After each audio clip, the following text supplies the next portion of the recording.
Welcome to Muslims Doing Things, a podcast about extraordinary Muslims and their career journeys. And today we have Engie Hassan, who I'm really excited to talk to because I've been following her forever. But Engie, why don't you tell the audience what you do? Hi guys, how are you? Thank you first for having me. This is an amazing opportunity. I am a personal shopper. That's how I started. My company is called Engie Style, and I style celebrities, I style executives, I style pretty much anything that needs to be styled. But right now I'm fashion styling and personal shopping for the who's who of like everywhere, pretty much. It's so at some point in most people's lives, I know for me, there was like a period when that was just the coolest job on earth. And I was like, that would be my dream job. So you kind of have one of those jobs like marine biologist where everybody thinks they're going to be that at some point in their life. And they're like, yes, a stylist, that's the dream. But I'm super excited to get into it. So what's the story of Engie? Like, where were you born? Where were you raised? How did you end up in your space? Okay. So I actually was born in New Jersey, Denville, New Jersey. And I kind of started loving fashion from a young age, just seeing different things. Like my mom was really into fashion, and I went to my undergrad was at FIT, was a fashion school. And I went to like Saturday schools during high school to get into FIT. And then I started to gradually do internships. My first internship was my senior year of college at Vogue, and I think that kind of like really just made me appreciate fashion styling, because I didn't actually know what a stylist was. This was like prior knowing Rachel Zoe, before the TV shows. So this was like back in like 2005. And it was like you knew what styling was, but you didn't know what it was. And then when I did that internship, I started to like really appreciate it and understand like how you could use fashion as a driving force in many ways, and just kind of like how it sets the trends. And I was just like, I really admire this and I really love this. And then working with a lot of different photographers and fashion directors, and just that's kind of like what set the ground for my styling experience first. And then I started to do other areas of fashion, like interning for stylists themselves. So Heather Mary Jackson, she's a very well-known stylist. I interned for her, and then I interned at Teen Vogue magazine, Numero magazine. I went back to school to get my master's at NYU, and luckily enough, it was right near Condé Nast. So it was like I had to do an internship to graduate, and I had to go with my thesis. And my thesis was on printed media. So I went back to Condé Nast and asked to like interview everybody to learn about like what's going to be going on. And this was like back in, again, like a long time, like 2007 and 2008. And I did it at Teen Vogue there. And then like, because I already had so much under like in my resume and expertise, they kind of were really cool. And they were just kind of like, they wanted me to control a certain area of the magazine. And I was really lucky to do like that was the year 2008. We kind of had a transition in fashion. The market was not doing well, and then we lost a lot of like the way the function and everyday tasks would go on. So it was kind of like we lost out on how people just do the everyday job. So like you would hire people to pick up and returns.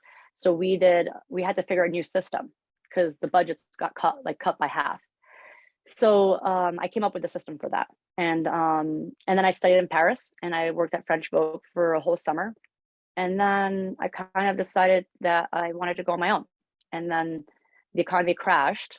This was all still 2008. And a lot of my advisors or mentors told me, go on your own. Right now is not a time to work in editorial, and then come back in a few years. And then I started my personal shopping business called Engie Style in 2010 while I was working at Bergdorf Goodman. I worked in the men's store, and I opened the Tom Ford boutique for men's. And then I just like start to craft and understand everything with men's, which I thought was important because I already did like women, I did kids, and then I was like, let me learn the men's market too. And then there I like was able to get a lot of celebrity clients through working there. And then I also started to work with royalty. The Plaza Hotel referred me to my first princess in like 2010 when I like literally just first started. So that was like, that's me in a nutshell. It's so cool because so there's a few things that I noticed in the story, kind of if we were to go way back. It seems like, first of all, growing up, your mom, you said, was really interested in fashion. Is that right? Yes. Yeah. And it seems like they were encouraging you. I mean, if you were going to Saturday school from jump for fashion and to get into FIT, you kind of knew, like you knew you wanted to spend your life in the fashion industry. Yeah. So my mom, she we're more I would say more conservative. So my mom was like always trying to find the proper suits to wear for work and like look a certain way and still carry that boss look. So she always went shopping. So, you know, it wasn't just about like buying clothes, it was about like making it look like a person who was of like statue. Like, you know, like, hey, I'm here, I'm your boss, but I still look elegant. And my dad was definitely all for me doing this. My mom was more like, is this a real career for like a Muslim girl to do? And, you know, they like every chapter, every like step, they were for it, but they were also very nervous just because of like Right. knowing the industry and kind of being like, honestly, they'll be like, who's going to marry somebody in fashion? This is like not, you know, appropriate. This isn't how it works. So it was a struggle, and I had to actually live home. So like I always had to commute to the city, which I lived very far. So it was like, you know, a lot of my jobs were traveling. So my dad had to come with me and stuff. One year to the Oscars, he actually like literally came with me. So they were supportive, but within the structure of like still keeping our cultural and traditions at home. That, you know, So it's so interesting. And the backdrop that you're talking, like, okay, my daughter Camila may be able to reflect on me being like into fashion, but like, I don't think she'll see it as a struggle. She'll see me like having had a personal aesthetic that like fits within a niche very early on. You're talking about you guys being Muslims, and I think you said 2004, 2005, 2003. Like, we don't really have a collective style. Like, modesty wasn't a thing if that was her aspiration.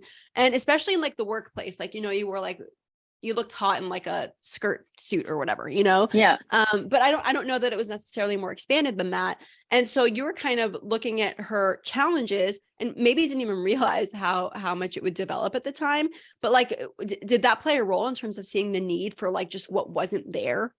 yeah, she put on hijab in 2006. So for me, it was like even seeing that transition. She always dressed conservative. Like she literally just had to put the hijab on from her what she already was wearing.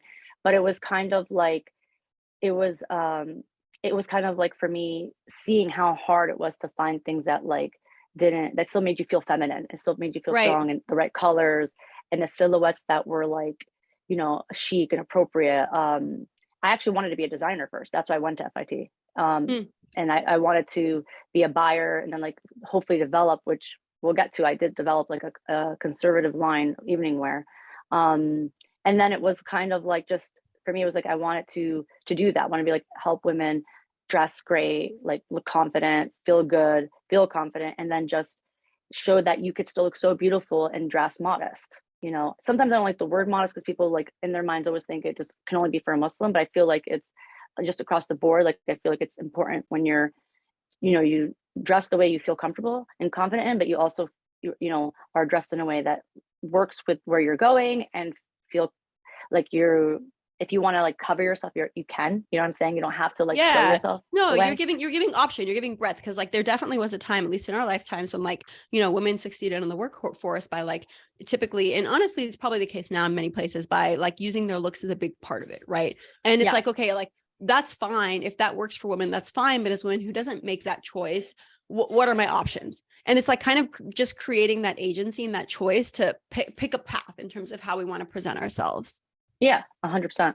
So it was I think that was my biggest push. And then just seeing even when we were going to weddings or going to events, like, you know, our community, we did a lot of different things. We would always be going to charity events and doing events or going to like getting together, and we love to dress up as a community. So it was always like finding something that was already done that where I didn't have to do sleeves or like then you always had to make sleeves or you find these beautiful dresses and you had to I like remember that cover. era.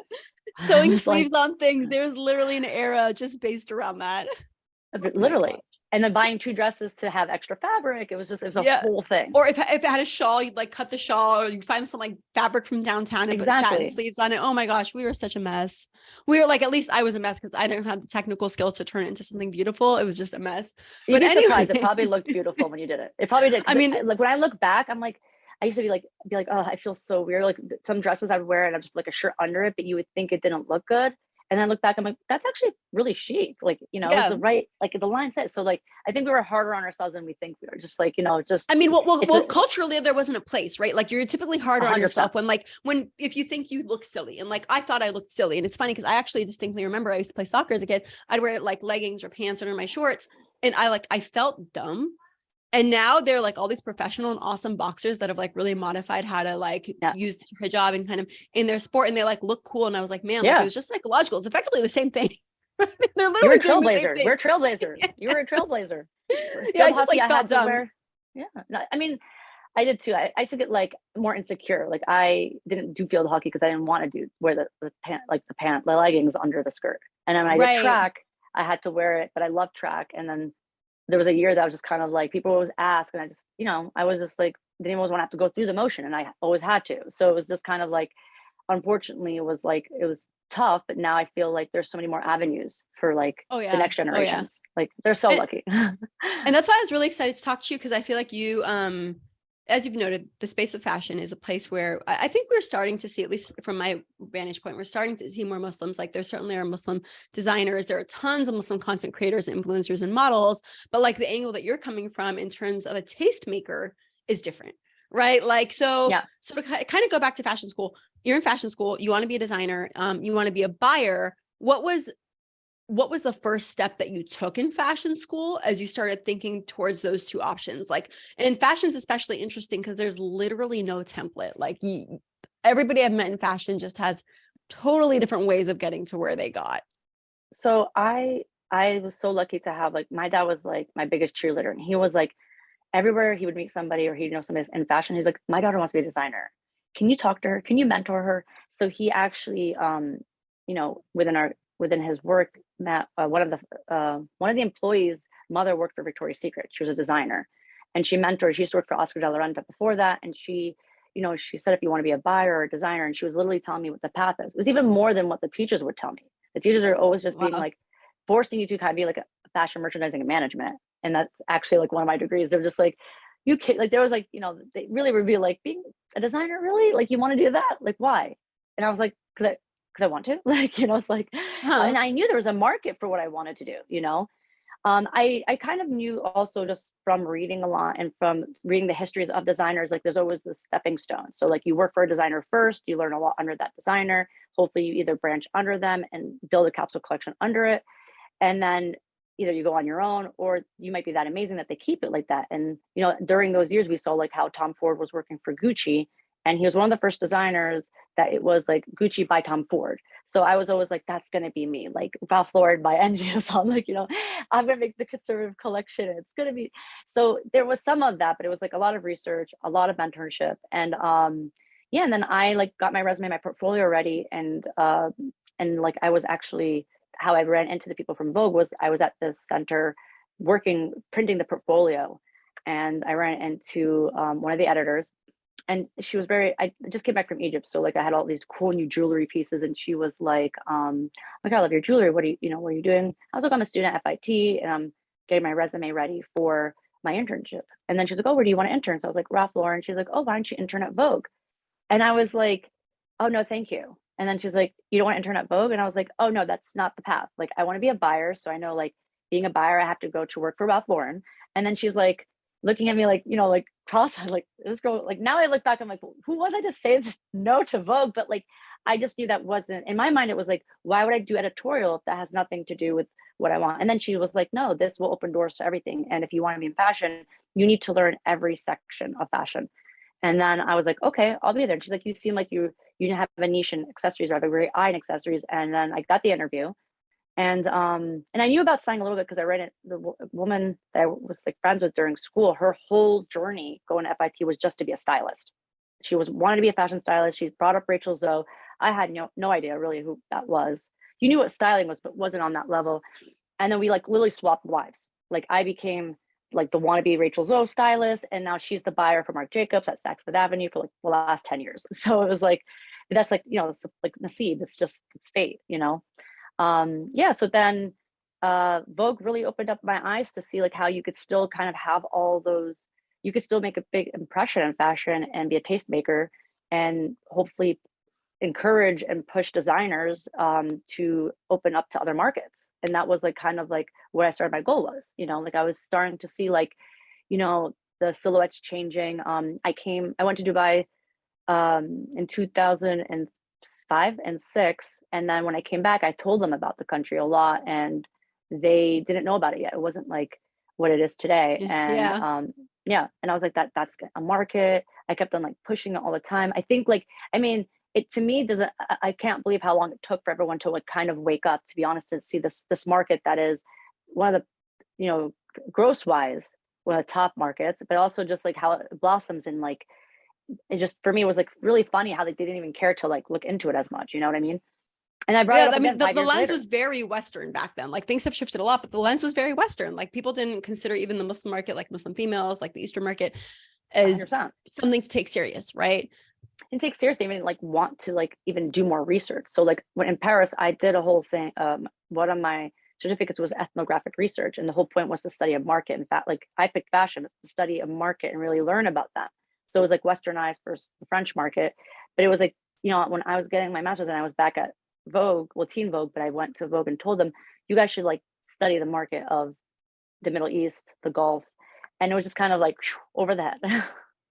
And so it's wild. So you're at Vogue and you're doing, when you say editorial stuff, do you mean like you're literally picking out pieces of clothing for people to wear in photos? What were you doing at Vogue? Or was it I was everything, an coffee to I picking was clothes to everything? I was doing everything, but I was an intern. So I first started in the accessories closet. So like my daily tasks were like organizing the closet for the tea.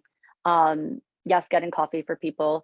It was like getting everything ready for all the editors to come and see. So if they had a photo shoot, for example, like you would line it all up within like order of what the shot list would be.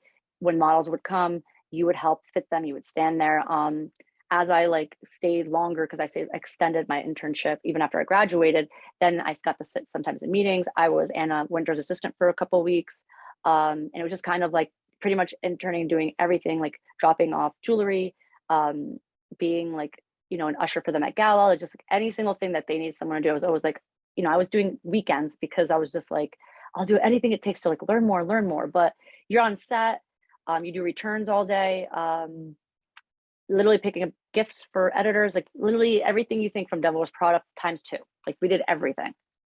So That's amazing. And while you're doing that, is that when you applied for your master's? And why did you, or like while you're doing the internship, what was the next step that you took? And did you at that point realize you wanted to start styling? when I finished my internship, I loved it, and my mom got really sick. Her mom passed; she got really sick, and then I had to like take care of my mother. So I kind of like Mm, took a time off. I was sorry. offered a job at Vogue. Thank you, and then I just kind of like, you know, when you see all this stuff happen, you kind of like have some kind of like moment, being like, "Is this the route I want to do? What is this really going to do in life?" And then my mind was just kind of like, "Is fashion it?" And like, is this going to really do anything to benefit my life in the long run? Like, am I changing, making an impact? And like, it's an, you know, an ongoing battle all the time. Just, you know, it's actually funny because that's kind of like one of my thoughts right now. Like, what can I do in my career that's going to make a difference in this world? So I think that like in my mind, I was like, well, maybe I should like, you know, get my master's and maybe I could like do something else. So I was having this like personal experience because I was just seeing like the fast lane and the beauty and all that stuff in fashion. I didn't get to see how it could really make an impact yet at that time in my life. I just saw it all being about like, you know, labels and luxury and, you know, parties and events and like, you know, excess, and not seeing like, hey, how does that really do anything to like, you know, help people in this world? So I was like, let me go get my master's. So I was supposed to get an MBA, and then I decided to go switch out and get a graphic communications management and technology and just learn about media. And this is like before like, you know, social media. It was only like Twitter and Facebook was out. And then just through my master's and speaking to teachers, just seeing like different ways, you know, media does have an impact and what it can do, just with like even one of the projects of just kind of like you know, like health products and how fashion is a part of it, and combining anything to just get people to be aware of things. And it is a driving force, like other things like music and food. It's culture. Fashion's like, it's part of a culture. So, and then it to me, it was like, I was like, that's so weird that the building is right there. So then I went back into fashion again, like, you know, going back into another internship and just saying like, okay, I think this is like something I really want to pursue more. And then when I went to Paris, to be honest, that's where I thought it was like my destiny. Sounds like really kind of cheesy, but I was like, I think I like interned at Paris Vogue, but then I just saw like working with like these designers. It was different there because I was an American girl literally in Paris. They treated me like with the uttermost respect, and it was kind of like they wanted me to see everything and be a part of everything because they wanted me to like go back and just, I guess like, I don't know, I just got like really lucky because like when you think about it, it's just kind of like they didn't like, they make me struggle. They were like, here, enjoy this, see this, do this. It was like in France, it was more like it was like how we would in America have the Met Gala for that 1 week or two of prepping and having that and the aftermath. That was like every day at the office. And for me, it was just kind of like I was like, be able to make people look that incredible, put like, and have this concept of who wears what, help the brands and the designers. That's where I started to learn like how designers get known more. We knew that that's, you know, put them on a model, the model's famous, it gets known, but like like kind of like the science behind it. Like, you know, they're going to wear this to this event, and then this is going to help with the campaign comes out this day, just kind of understanding it's like all a process of like, and I loved it. I just was intrigued. And then I, you know, got to meet Karl Lagerfeld and have like a week of apprenticeship with him. And he told me like, you know, that I had such a great eye for accessories. And I think it was for me kind of being like someone who was an icon to me, looked up to, that like, you know, really saw that I had something and believed in. And I told him I was just kind of like, I want to make a difference in this industry, but for Muslim women.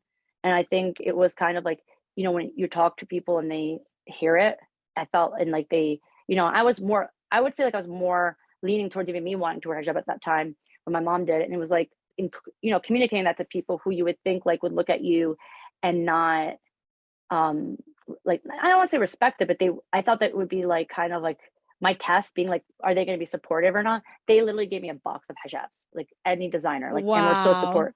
Yeah. And I think that was like, for me, such a moving point and like such an important factor, because I was like, okay, then all the stuff that everyone always says that fashion's going to like take me to the dark side, or fashion's going to take me away Right. from my Squeeze you culture and out. religion.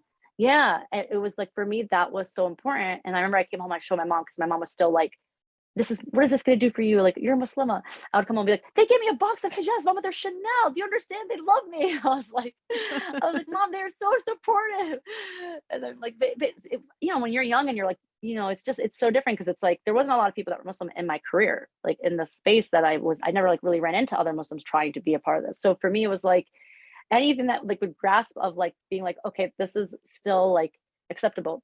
And you know, they knew like I don't drink. They knew like going to these events, like, you know, she doesn't touch champagne. Little things that changed were like Fridays they would always have pizza and champagne, and they started to change that for me. Like, I know it sounds like for some people it's like that's not that big a deal. For me, it was such a big It's deal a big because deal. Yeah, it's such I a big deal. definitely You know, it feels good to be heard in that way. I've had people accommodate me yeah. in that way too, and you're just like, whoa, cool. Yeah, they did, like, you know, they like made it a joke and be like virgin mojitos on Fridays now, because like Engie, like, you know, Engie's here. And it was like, it was kind of like also like in a loving way. It wasn't just like, you know, making like a point where they're trying to make fun of you. So I think I started to have like, you know, it was hard for me to even sometimes within like friends to be able to be who I was. So I felt like I had that space of being who I was within my career. Like I felt like they respected me. And I was like, okay, so I get to be who I am. This is who I am. And it's either take me or don't, and I don't like really care. And I think a lot because of like coming and being Egyptian and being Muslim, like some of them wanted to hear more and see more, and like they were intrigued because they used it, they started to use it in their editorial. Like I came back from Egypt in 2008, and I brought all these amazing tribal necklaces, and they used it in one of the shoots. And that same year, Anna Sui like had that whole same collection. And I remember like what I was wearing was just so much more along the lines of the shoot, that the editor is like, can I please take your necklace and use it? And I was just like, yeah. I was like, this is from Egypt. Just make sure it's known that like this is from, you know, like literally from, not from a designer, like, you know, handmade. And I think those things kept me going within this career. So it was great. And you know, like the time frame that you're talking about this story resonates so much with me, because that like 2005 to honestly like present day time frame, the way that things have changed. I actually remember, I think it was like the mid 2010s or maybe the early 2010s when like I think it was Dolce & Gabbana and other high fashion brands started making abayas. People started realizing like, oh Yep. shoot, the Middle East, like these women have tons of money. And that was the first like recognition that I noticed publicly of like hijab Yeah. in, and it's funny because not everybody receives it in a positive way, right? They're like, oh, you're like milking our community for cash. I personally receive it in a positive way because I'm like, no, like Same we here. have to, you know, we need representation everywhere. And also like if you were having that conversation with, you know, Karl Lagerfeld now, the stage would be so different. You know, you see like, who is that she's that adorable hijabi, Maria Aliyah. I don't know how she says her name, Yeah. Maria Ali or Aliyah. Adorable, right? But she like does all these cool high fashion shoots and stuff. And so there's more context that wasn't there then, that literally like people like you, people like Maria have filled in since then. So I think when you were searching for purpose, you didn't realize that you were on the front of a wave that was going to kind of, take up space and consume a part of the industry and kind of create a ground for women like us. Yeah, 100%. And at the same time too, like I saw in 2010 when I started to work with royalty, and that was starting to like, I went to stores, they would be buying like, a lump sum. Like to the designers, they're more important than celebrities because they're actually buying. So it gave me this like power. Like if you called Dior, any of these high end designers, and be like, I'm coming to shop this, it's a certain months of the year. They knew the royals were in. They knew Saudi Arabia was here. They knew Morocco was here. They knew whoever was here, and they opened the doors. And then they started to really see how they were dressing. And I think little by little, that also, they're starting to see like the numbers. And I think, when the market was crashing, like that's what they cared about even more. So they knew that there was something that they needed to figure out even more about that. Yeah, like we need to put more energy towards that. Yeah. That makes sense because the American market was crashing, but there's probably, interesting. The market was crashing 08, 09. And then it was just like, and then fashion had this like, that same time the influencers started to come out in 2012, 13. Right. And 13, I started to see the shift. I think also influencers definitely helped, and social media showing like how, Muslims live. Like they live this lifestyle that you want to be actually more a part of than your own lifestyle, because they saw the gloss. They saw it like an editorial spread every single day. Like I remember people be like, I just don't understand. Like this is like what we dream of. This is like in movies. Like this is what they live like. And that's the thing. Like some people be like, oh, everything can look positive or negative and can be, but I felt like it really did benefit, people like us. You'll notice most of my guests are women, and it's not because I hate men. I love men. Men are fine. They're great. But like, women have disproportionately shaped the narrative and undone the bad narrative that was kind of set before us. Like me and you were born to a very particular story that me and you were part of a cohort of women that crushed. Right.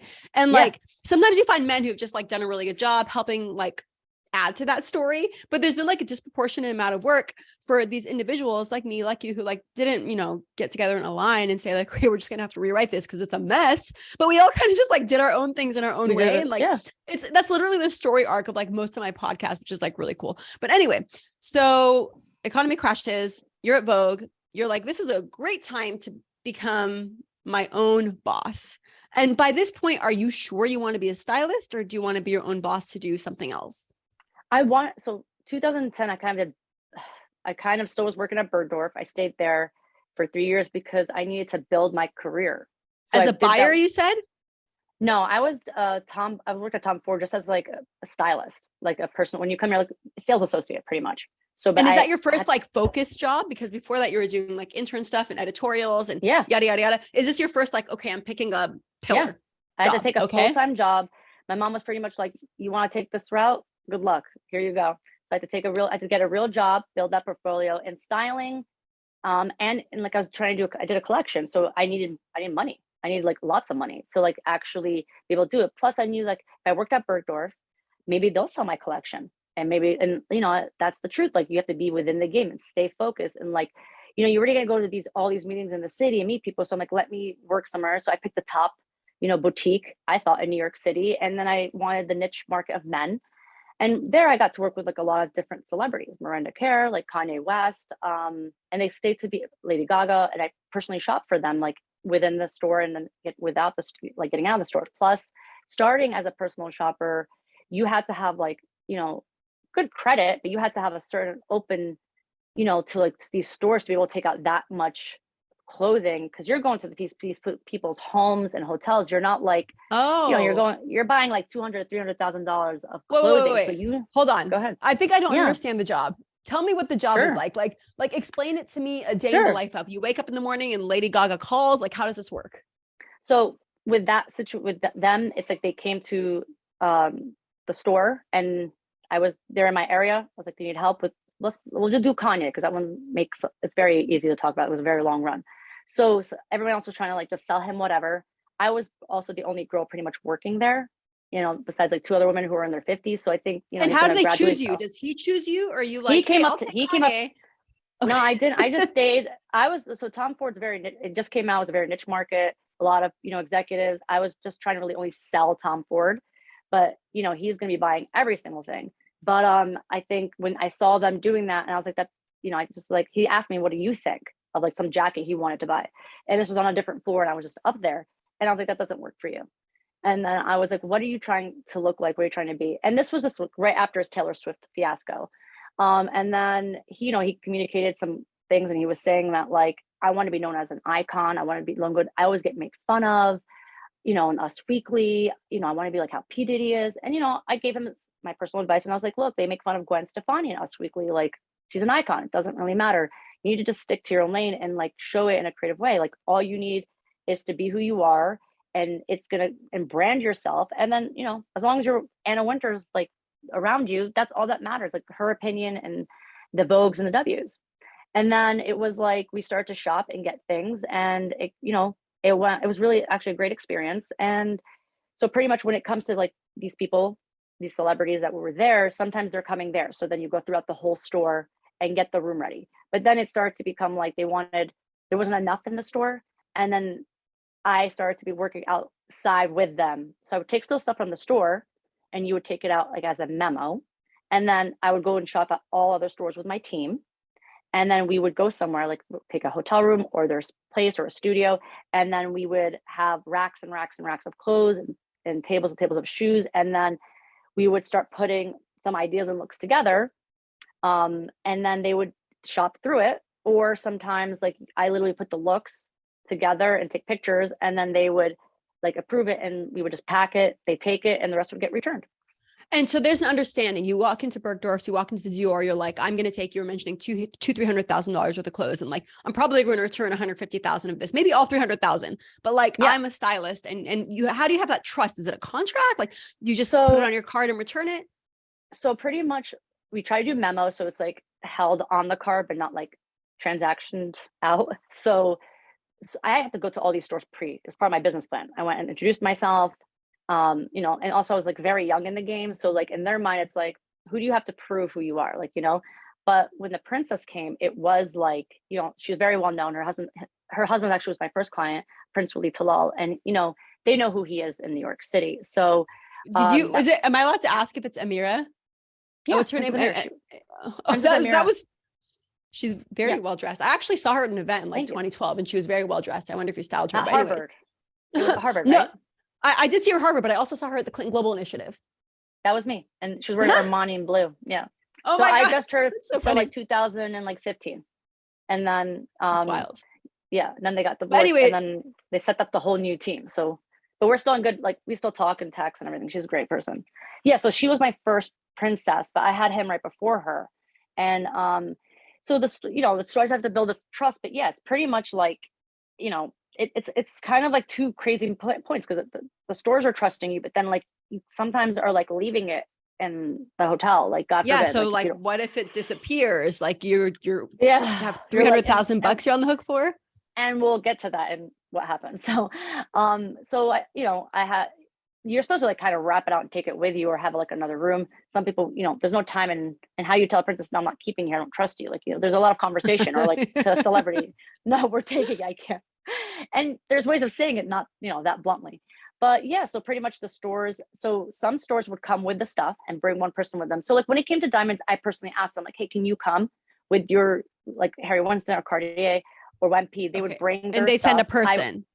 I would ask them to bring a person. We had scheduled times where everything would be laid out. I would try to keep it very organized. Where like, we would do like so royalty, like they do by bulk. So you're shopping for them months in advance. So you're doing like 6 months, because they come every like 6 months. So yeah, so you're doing like, you have like 2 studio rooms in a hotel, like filled of racks, like maybe 25 racks filled of clothes for one person.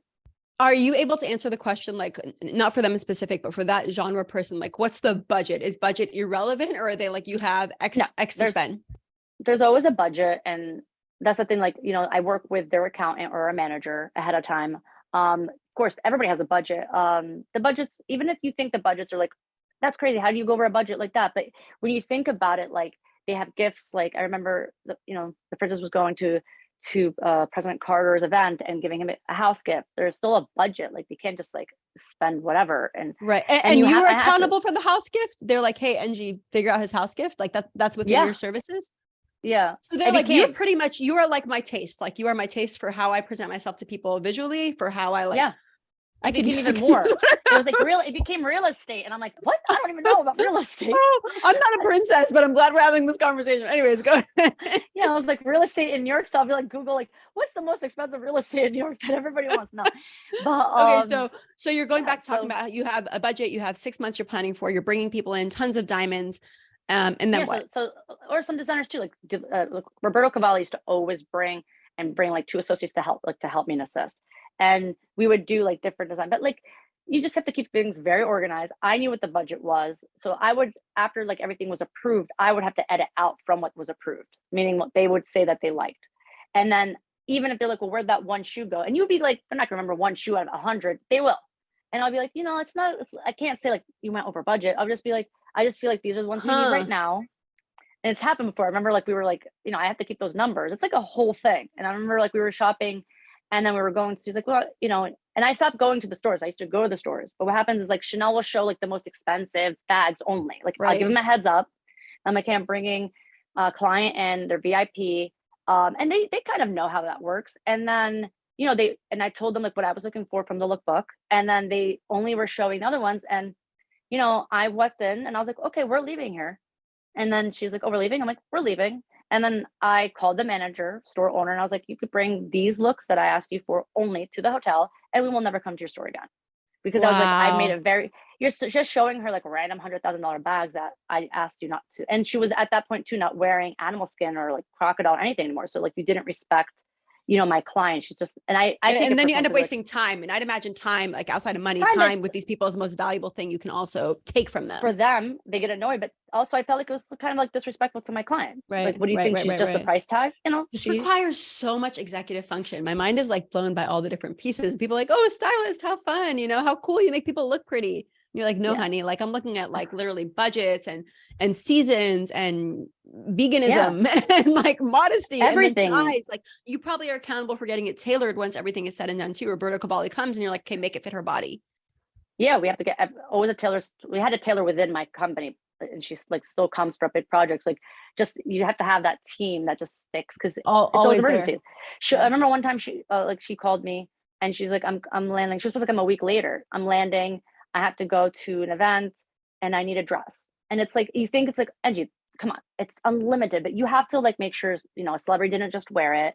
You have to make sure it's Mm. the right color tones for a princess. You have to make sure like it'll cut right. I always try to push Arab designers just because I was Arab. So I was like trying to always Yeah. get those in. And then just kind of also like building relationships with designers who would go out of their way to like, fit her, take care of her because she sometimes, Right. or he would be like, why isn't the designer here if I'm paying this much you know, for a dress or a suit? So, but yeah, and usually it always works out. I've been very lucky. It's always kind of those like moments where you're like, it's like where you feel like you're literally your heart is out of your body. You're like, is this gonna work out? Is this gonna happen? Like, because everything's always Yeah. like You're last like, minute. It's like always last right. minute. And And then you're it's like, probably like, then you're like, wait to hear about it in the tabloids, right? So the next day it's like, oh, best dressed or worst dressed. And you're like, oh, like you don't want to be on that worst yeah, dress list.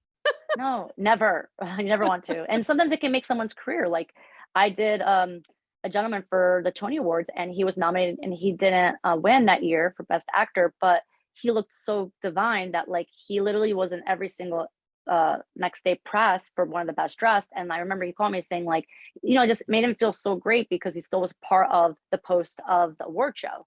And it was like, and people don't understand the value of that, but it's such a great value because then they still have continuous like media and press for themselves. So Yeah, no, definitely. I mean, it's your point you made earlier, like it's culture, right? Like fashion is culture. And when you're contributing through fashion to culture, like people recognize it. It's a notable thing. And so when you're working with a client, how does that work? Are you like on retainer or could it be that in anything else? Like, how do you actually manage your schedule? How many clients at a time does one handle? And how do you do your job tactically? love this question. Um, so pretty much, God bless, it's grown so much. So I have a schedule. I have a team. I've been lucky enough to try to make sure the schedule, like right now, it's like code. I call it blackout. There is not even a moment I could breathe until Wednesday for the last 2 weeks because everybody has something.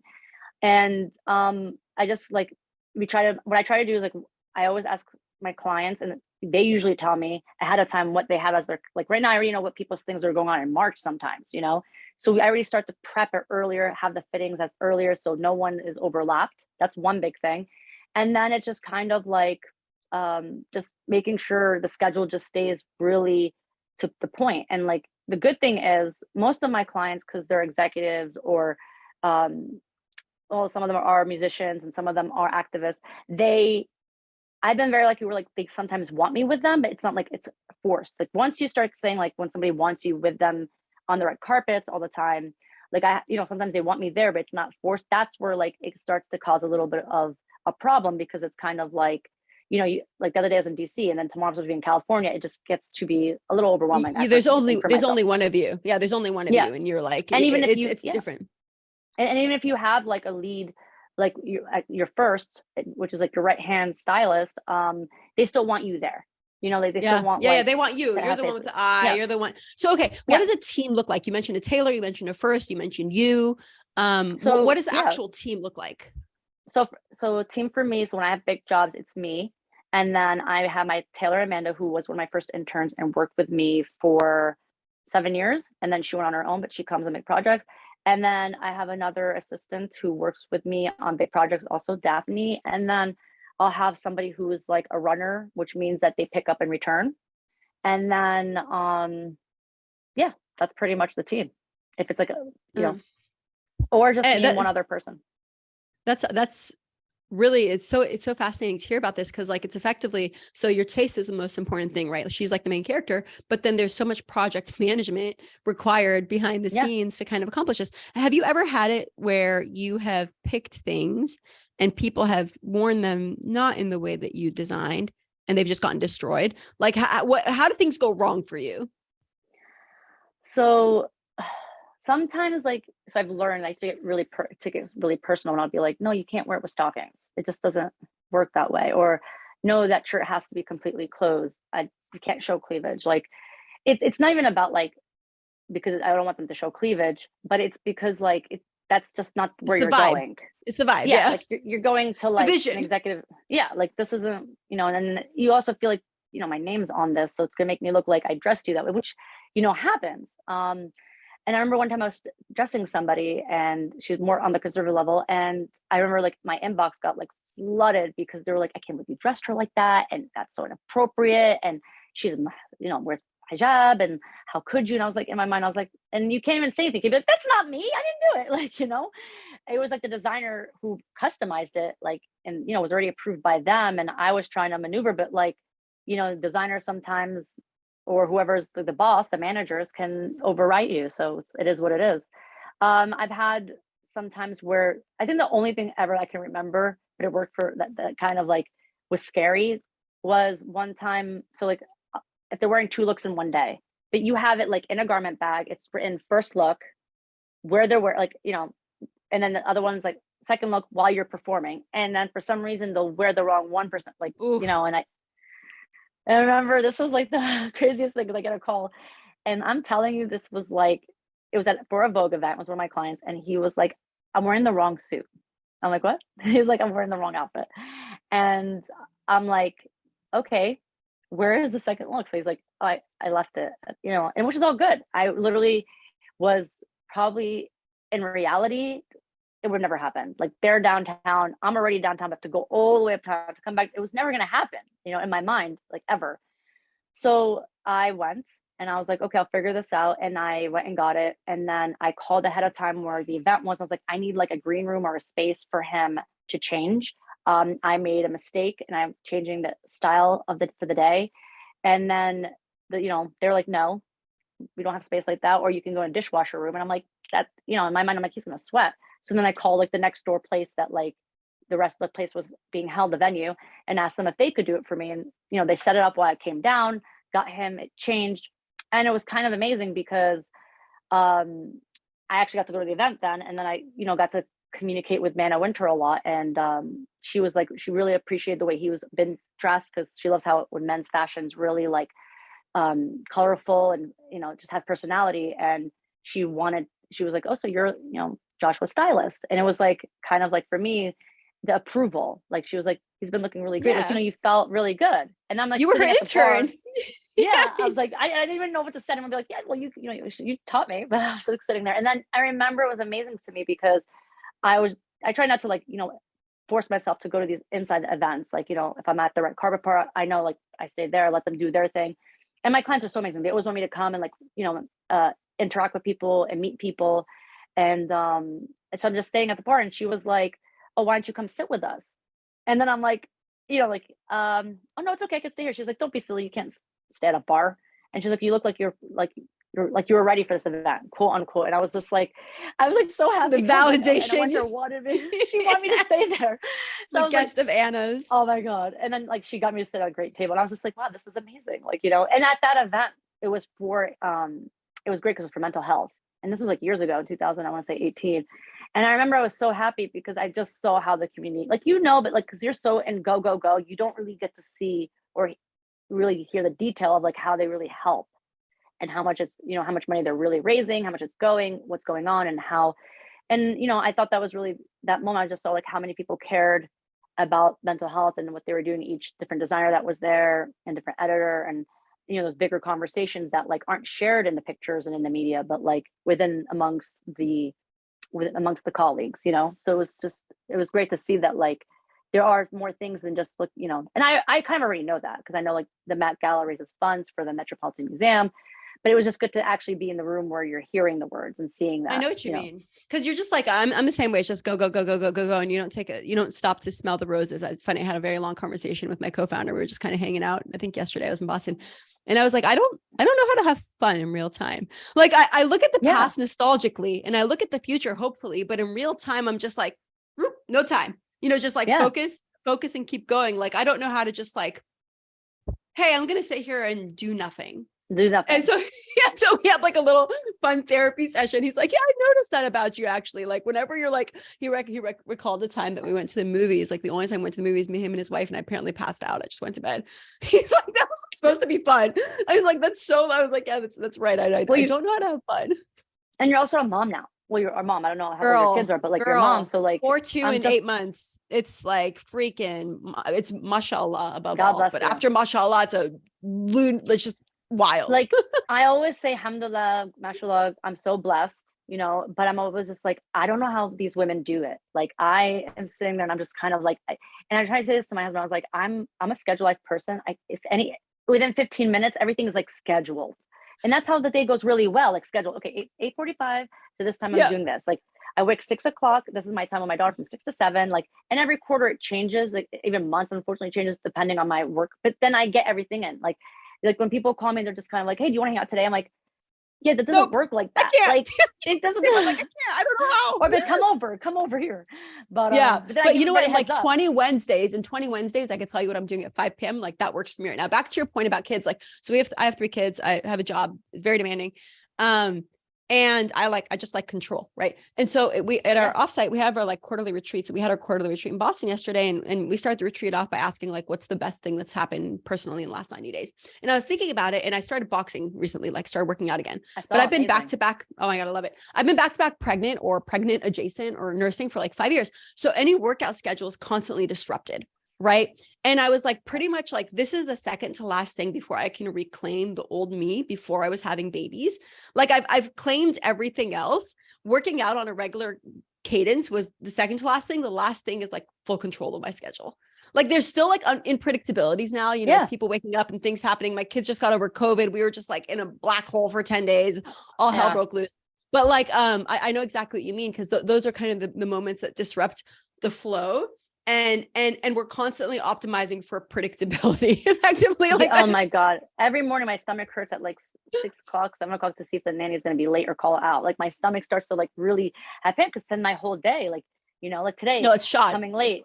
I'm like, oh my God, what am I going to do? Like I have to call every friend. Can you watch her? I'm being on a podcast today. Or like, hey, I have to go to fitting. Like she's come to fittings. Like it's happened. And, I'm very lucky, very blessed and thankful that like my clients are so, happy and like just also because of COVID, it made things transitional easier. Like they understand, but like they start coming to my studio, like my home studio and being like, and then it just was easy.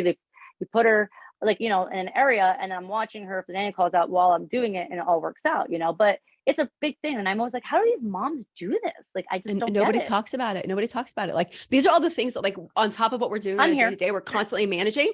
Right. And like, nobody talks about it, but like, Yeah. it's incredible. So it's really awesome to see. And first of all, are you allowed to like say who you're, are there clients you're public about? If I was like, who are some really well-known clients of yours that you wanted to share?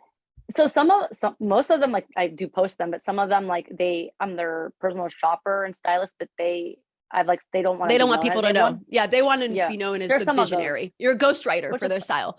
Yeah. yeah.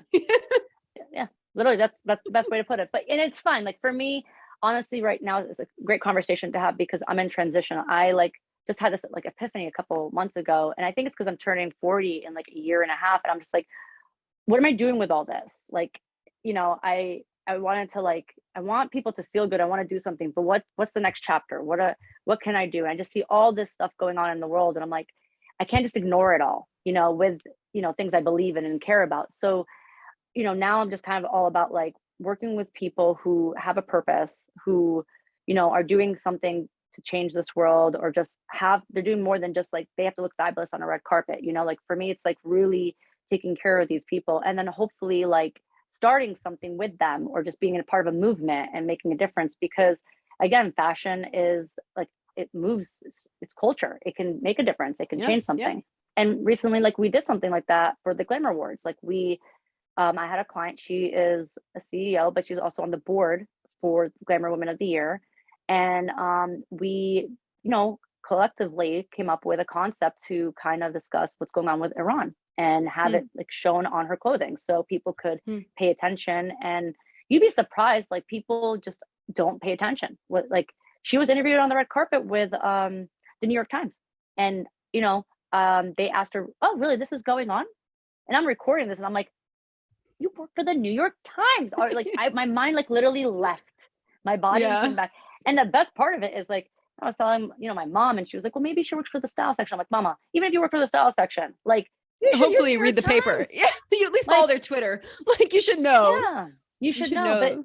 even with like social media, like, a lot of people keep messaging me like, why are you talking about this hair thing? Like, what's going on with this hair cutting thing? Or what's going on with this hijab thing? Like, it's just like they just see pictures or like read a word. So I'm trying to like figure out how I can use all this to like educate the next generation. I don't want to say like I'm going to be a leader educating, but like use the sources that I'm already using and try to hopefully use it to benefit, the next who's watching, because people are getting their news from Instagram. They are, or, Yeah, for Twitter sure. or Facebook. So Yeah, we'll see. no, I definitely see that. And like, it's really exciting to see what you're doing. For those who want to follow your journey, Engie, where can people find you on the internet? Um, they could go to engiestyle.com, or they could follow my Instagram at engiestyle. Amazing. And do you take new clients? All the time. I just like got some girl who's going to start. She just finished college, and she's going to start her first career. So I'm excited. Who's your ideal client? Give me the scope before you let me go. I just love to style men or women or anybody who has passion and wants to look good and be confident, and just be able to make them feel good about themselves and get ready for their journey. Do they have to be rich?